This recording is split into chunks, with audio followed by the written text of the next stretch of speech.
Very good morning everyone. मेरा नाम है हबे चित्तौड़ और मैंने आपको पिछले लेक्चर में बताया था कि सॉल्यूशन क्या होता है, उसके मोलैरिटी, मोल फ्रैक्शन या फिर कंसंट्रेशन टर्म क्या होता है, वो मैंने समझाया था आपको पिछले लेक्चर में। ठीक है, तो अभी क्या है कि इस लेक्चर में मैं आपको उनसे रिलेटेड लगभग क्वेश्चंस या कुछ क्वेश्चन मैं आपको समझाऊंगा और करवाऊंगा भी। और मैं जो है कि आपको एक एक्सेल शीट में न्यूमेरिकल्स दे भी दूंगा नीचे डिस्क्रिप्शन लिंक में, तो जो है कि आप वहाँ से सॉल्व कर सकते हो फॉर द मोर प्रैक्टिस। ठीक है, कंटिन्यू आज अभी स्टार्ट करते हैं। तो नंबर 1 अभी एक क्वेश्चन लेता हूँ मैं।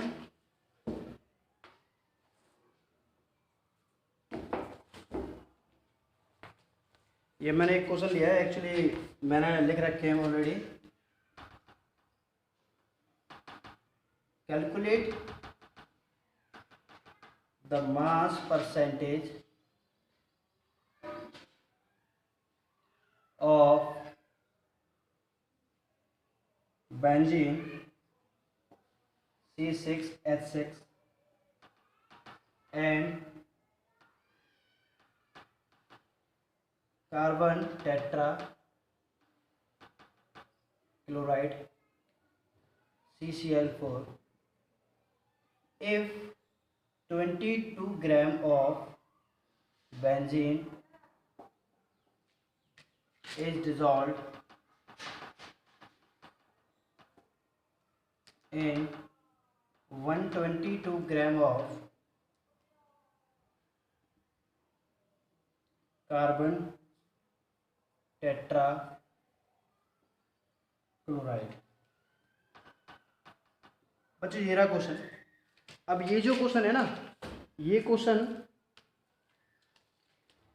मास परसेंटेज से रिलेटेड है, मैंने आपको बताया था ना। ठीक है, देखो जरा, calculate the mass percentage of benzene and carbon tetrachloride. हमें क्या है कि मास परसेंटेज कैलकुलेट करनी है। हमें जो है कि बेंजीन की और कार्बन टेट्राक्लोराइड की मास परसेंटेज कैलकुलेट करनी है। हमें जो है कि बेंजीन का मास दे रखा है 22 ग्राम और वहीं हमें कार्बन टेट्राक्लोराइड का भी मास दे रखा है 122 ग्राम। तो सिंपल सी बात है, मैंने आपको समझाया भी था कि जो मास परसेंटेज है वो 3 मोड में कैलकुलेट की जाती है, एक W/W, एक V/V और तीसरी W/V। तो ये आपको पता करना पड़ेगा कि W/W में डिटेल दे रखी है या फिर W/V में डिटेल दे रखी है या फिर V/V में दे रखी है। ठीक है, डिटेल के अकॉर्डिंग करना पड़ेगा। यहाँ हमको क्या है, gram, it means 122 gram of benzene W is dissolved in 122 gram of carbon tetrachloride. इसका मतलब ये हमें जो डिटेल दे रखी है वो W/W में दे रखी है और हमें मास परसेंटेज भी W/W में ही निकालनी है। ठीक है, तो चलो फॉर्मूला रखते हैं मास परसेंटेज का। क्या था? Mass of solute upon mass of solution into 100। ठीक है, यही फॉर्मूला था, यही बताया था। तो सिंपल सी बात है भाई, ऊपर जो है कि सॉल्यूट का मास आएगा, नीचे सॉल्यूशन का मास आएगा। तो आप देख लो इसमें क्या सॉल्यूट है क्या सॉल्वेंट है। 122 gram of benzene is dissolved in 122 gram of carbon tetrachloride.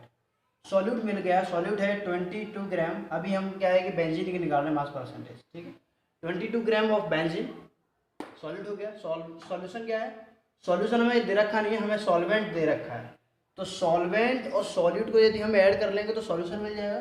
ठीक है, तो 22 प्लस 122 इंटू 100। ठीक है, तो 22 अपॉन 22 प्लस 122 कितना होगा? 144 इंटू 100। अब इसे आप कैलकुलेट कर सकते हो आसानी से। करो कैलकुलेट करो, इसे कैलकुलेट करो।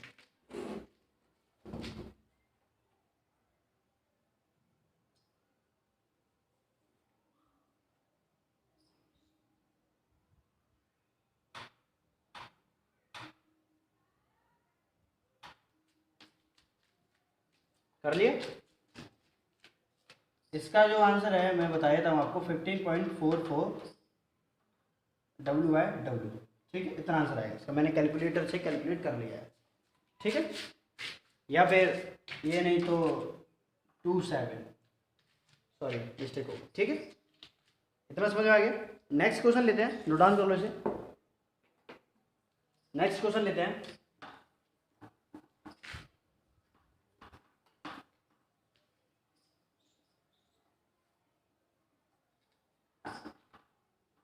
नेक्स्ट क्वेश्चन है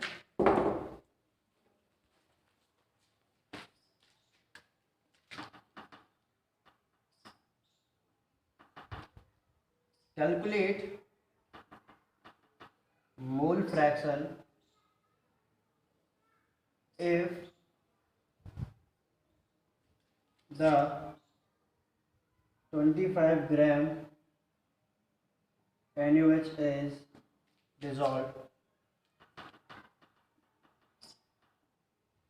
in 285 gram of water। ठीक है, ट्राई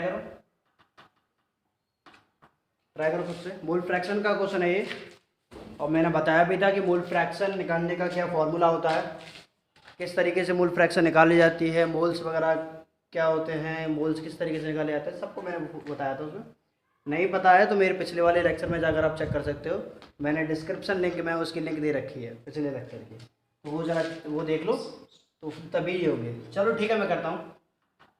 ये कह रहा है कि मोल फ्रैक्शन कैलकुलेट करनी है यदि हमें 25 ग्राम ऑफ NaOH गिवन है इन 285 ग्राम ऑफ वाटर। तो हमें मोल फ्रैक्शन निकालनी है, तो मोल फ्रैक्शन निकालने का सबसे पहले फॉर्मूला लिखो, क्या होता है मोल फ्रैक्शन ऑफ ए। सबसे पहले मोल फ्रैक्शन ऑफ ए के बजाय मतलब मैं NaOH लिख लेता हूँ इधर। यदि आप NaOH की मोल फ्रैक्शन निकाल रहे हो तो number of moles of NaOH upon total number of moles of solution. ठीक है, चलो क्या फॉर्मूला है इसका, number of moles of NaOH plus number of moles of H2O water. नीचे सॉल्यूशन के मोल्स आएंगे या फिर सारे टोटल कंपोनेंट के मोल्स आएंगे नीचे। चलो रखते हैं। अभी हमें जो है कि NaOH ये सारा मास दे रखा है, हमें मोल्स नहीं पता है मोल्स कितना है, तो इधर की तरफ मोल्स कैलकुलेट कर लेते हैं। Moles of NaOH mass given upon molar मास, यही फॉर्मूला था, मास गिवन अपॉन मोलर मास। ठीक है, मास कितना क्या बना 25, मोलर मास कितना होगा इसका, सोडियम का होता है 23, ऑक्सीजन का होता है 16, हाइड्रोजन का होता है 1। 23 + 1 24 एंड 16 40। करो इसे डिवाइड, कितना हो गया, यहाँ मोल्स ऑफ वाटर, दोनों के मोल्स निकाल लो। वाटर का मास कितना दे रखा है 285 अपॉन, मैं डायरेक्ट कर देता हूँ, और इसका वाटर का मोलर मास होता है H2O, तो हाइड्रोजन ऑक्सीजन का होता है 16, हाइड्रोजन का 1 होता है तो 2 है तो 2, 16 + 2 = 18। वाटर का मोलर मास होता है 18। करो इसे कैलकुलेट करके मोल्स निकालो इसे, करो कैलकुलेट।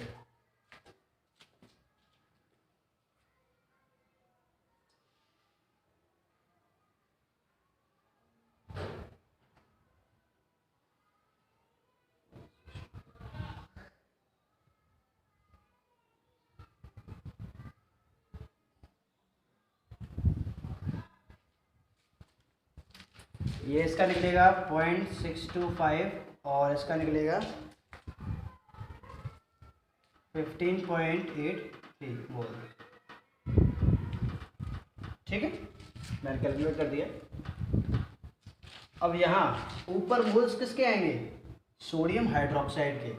सोडियम हाइड्रोक्साइड के कितने मोल हैं 0.625 अपॉन 0.625 प्लस वाटर के कितने मोल्स हैं 15.83। ऐड कर दो इसे, 16.25 अपॉन 0.625 को ऐड करो, सॉल्व करो ऐसे,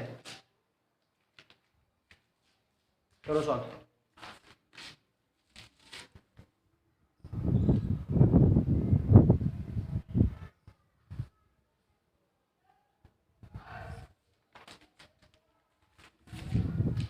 ये 16.44 इसे सॉल्व कर लेना, मोल फ्रैक्शन निकल के आ जाएगा। ठीक, मोल फ्रैक्शन की कोई भी यूनिट नहीं आएगी क्योंकि मोल से मोल कट जाते हैं।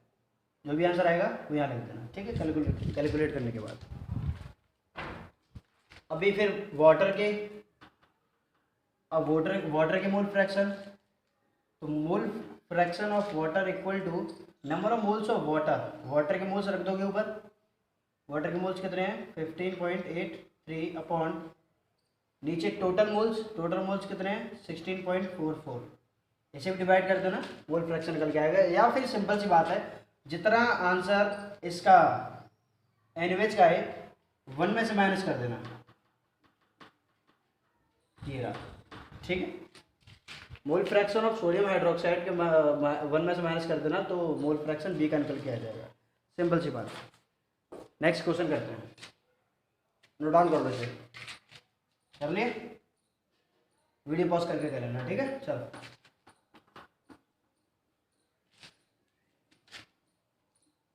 बहुत सिंपल क्वेश्चन है, इतने भी वो नहीं आते, इतने टफ नहीं आते।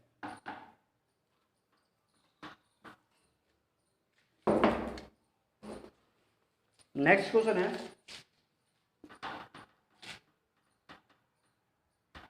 Calculate molality of 2.5 gram of ethanoic acid in 75 gram of benzene. ये रहा, मोलैलिटी निकालनी है, सिंपल है, करो। फॉर्मूला मैंने दे रखा है, पिछले लेक्चर में बताया था। मोलैलिटी निकालनी है तो मोलैलिटी तो है कि सिंपल सी बात है, सबसे पहले तो मोलैलिटी का फॉर्मूला लिखो आप। मोलैलिटी का फॉर्मूला क्या था भाई, the number of moles of solute upon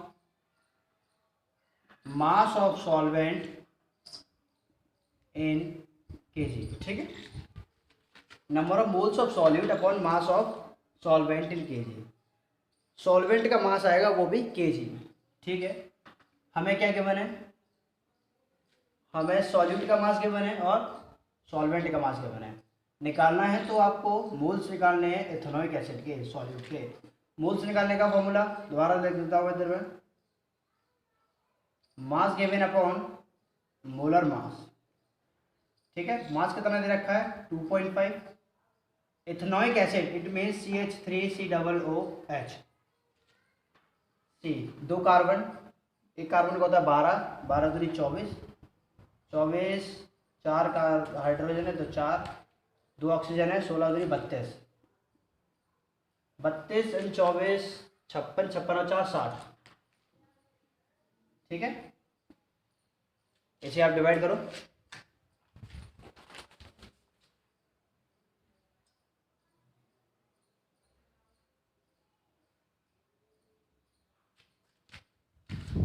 ये निकल के आएगा 0.041। ठीक है, मोल्स निकल कर आ गए, मोल से रहे 0.041। मास ऑफ सॉल्वेंट, सॉल्वेंट का मास दे रहा 75, तो 75 ग्राम में दे रखा है, केजी में रखना पड़ेगा, तो ये हो जाएगा 0.075। करो इसे कैलकुलेट, पॉइंट से पॉइंट चला जाएगा, करो डिवाइड करो इसे, डिवाइड कर लोगे, डिवाइड करने के बाद जो आंसर आएगा उसकी यूनिट आ जाएगी स्मॉल m, क्योंकि मोलैलिटी को स्मॉल m से डोनेट किया जाता है। मैंने आपको अपने पिछले लेक्चर में भी बताया था। ठीक है, इसे कैलकुलेट कर लेना, आंसर आ जाएगा। नेक्स्ट क्वेश्चन करते हैं, कर लो इसे, कर लिया, वीडियो पॉज करके कर लेना। ठीक है, चलो और करते हैं, भी तो काफ़ी क्वेश्चन करने हैं।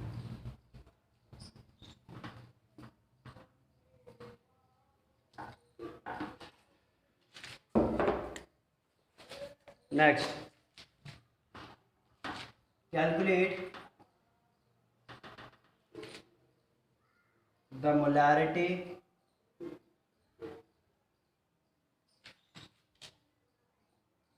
of a solution containing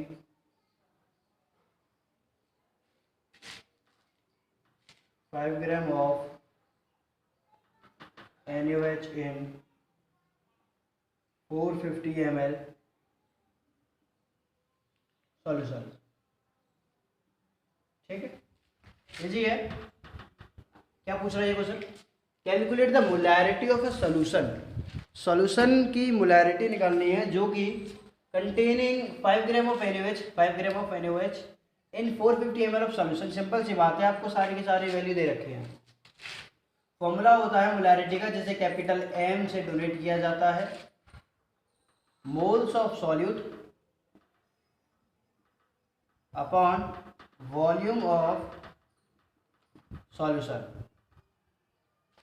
moles of solute upon volume of solution. यहां से आप निकाल सकते हो मोल्स निकालने का फॉर्मूला मास अपॉन मोलर मास। अब तो याद ही हो गया होगा आपको, मास अपॉन मोलर मास। मास कितना दे रखा है? 5 ग्राम। मोलर मास सोडियम हाइड्रोक्साइड का अभी इस वाले क्वेश्चन में बताया था, सोडियम का 23, ऑक्सीजन का 16 और हाइड्रोजन का +1, तो ये हो गया 40। करो इसे डिवाइड, कितना हो गया?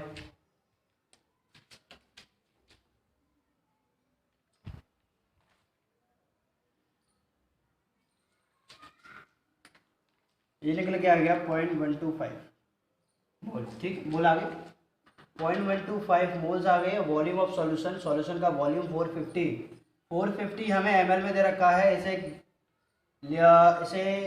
जो है कि लीटर में चेंज करना पड़ेगा। लीटर में चेंज करने के लिए 1000 से डिवाइड मार देना। 1000 से डिवाइड मारने के बाद ये वैल्यू आएगी। ठीक है, इसे सॉल्व कर लेना और कैपिटल M कर देना। ठीक है, इजी क्वेश्चन है काफ़ी। अभी और करते हैं क्वेश्चन, नोट डाउन कर लो इसे।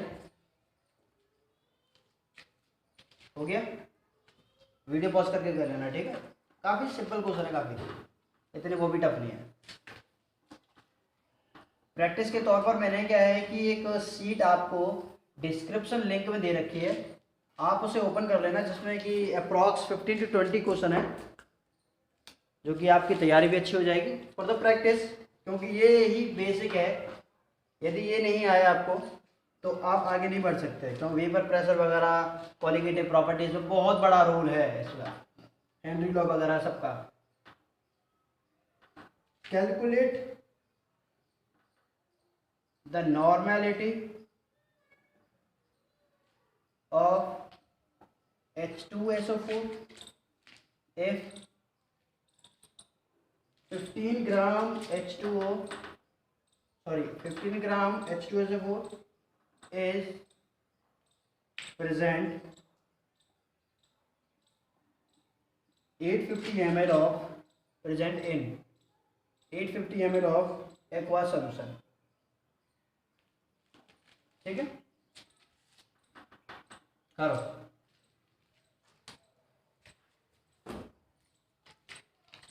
बच्चों calculate the normality of H2SO4। H2SO4 की हमें नॉर्मेलिटी निकालनी है।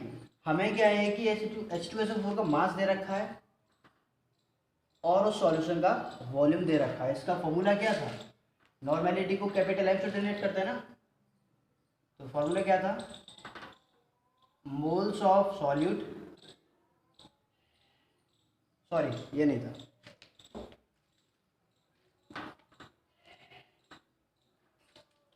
नॉर्मेलिटी का जो फॉर्मूला था वो है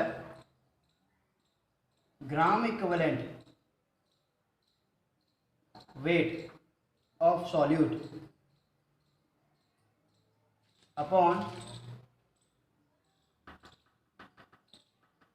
volume of solution in litre. ठीक, gram equivalent weight of solute, gram equivalent weight, उसका भी मैंने आपको फॉर्मूला बताया था कि ग्राम इक्विवेलेंट वेट आप किस तरीके से निकाल सकते हो। उसके लिए फॉर्मूला मैंने बताया था आपको, mass of solute upon equivalent weight, mass of solute upon equivalent weight. और इक्विवेलेंट वेट भी मैंने बताया था, आप इक्विवेलेंट वेट कैसे निकालोगे, तो वो मैंने बताया था आपको, molar mass upon valency factor बताया था, जिसे मैंने x माना था। ठीक है, तो सबसे पहले आप क्या है कि ग्राम इक्विवेलेंट वेट निकालो। ग्राम इक्विवेलेंट वेट निकालने का formula mass of solute. Solute का मास कितना दे रखा है? 15 ग्राम दे रखा है, 15 ग्राम। इक्विवेलेंट वेट पहले निकालना पड़ेगा हमें। Equivalent weight, molar mass, H2SO4 का मोलर मास निकालो सबसे पहले। H2SO4 का मोलर मास हो जाएगा, सल्फर का होता है 32 प्लस ऑक्सीजन 4, एक होता है 16 32 64 प्लस 2, ये हो गया 2 2 4 4 8 9 98। ठीक है, molar mass divided by valency factor. अब क्योंकि मैंने आपको बताया था कि ये एसिड है, एसिड के लिए उसकी बेसिसिटी कितनी होगी, मैंने एग्जाम्पल में भी बताया था। इस एसिड की H2SO4 की जो बेसिसिटी होती है वो होती है 2। 98 को 2 से डिवाइड मारने पर कितना आता है? 49 ग्राम।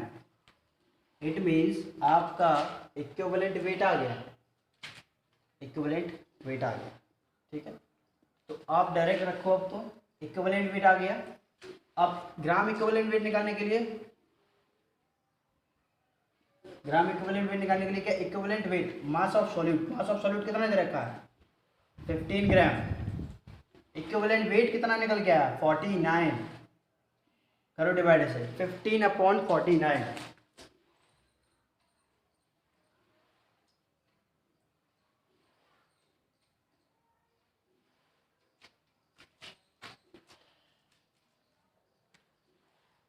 ये कार्ड वेट क्या है? 0.306 ग्राम। ठीक है, इक्विवेलेंट वेट निकल गया 0.306। इक्विवेलेंट वेट आ गया आपका, सॉरी ग्राम इक्विवेलेंट वेट आ गया। अब फॉर्मूले वैल्यू पुट करो। ग्राम इक्विवेलेंट वेट निकल के आया 0.306 upon volume of solution in litre. 850 ml में है, लीटर में चेंज करने के लिए 1000 से डिवाइड मारने पर ये निकल के आएगा 850 नॉर्मेलिटी। ऐसे कैलकुलेट करने के बाद जितना आंसर आएगा वो उसका नॉर्मेलिटी होगी। ठीक है, समझ में आ गया बच्चों? इसे फॉर्मूला ध्यान मत भूलना, यदि आप फॉर्मूला ध्यान भूल गए तो आप कैलकुलेट नहीं कर सकते, क्योंकि इसमें बहुत ही ज़्यादा equivalent weight, gram equivalent weight of solute. आप जो है कि ग्राम इक्विवेलेंट वेट निकालने से पहले आपको क्या है कि इक्विवेलेंट वेट निकालना पड़ेगा। इक्विवेलेंट वेट निकालने के बाद आपको ग्राम इक्विवेलेंट वेट निकालना पड़ेगा, तब जाके आप नॉर्मेलिटी कैलकुलेट कर सकते हो। मोरोवर मैंने क्या है कि क्वेश्चंस डिस्क्रिप्शन लिंक में सीट दे रखी है, अप्रॉक्स 15 to 20 क्वेश्चंस होंगे, जिन्हें आप प्रैक्टिस करने पर, उन्हें सॉल्व करने पर आपकी प्रैक्टिस बहुत अच्छी हो जाएगी। यदि कोई किसी भी क्वेश्चन में आपको क्वेरी होती है तो आप कमेंट बॉक्स में जो है कि मुझे कमेंट बॉक्स में सेंड कर सकते हो, उसका आंसर मैं आपको बहुत अच्छी तरीके से समझाऊंगा। ठीक है, आशा करता हूँ कि आपको समझ में आया होगा। Best of luck.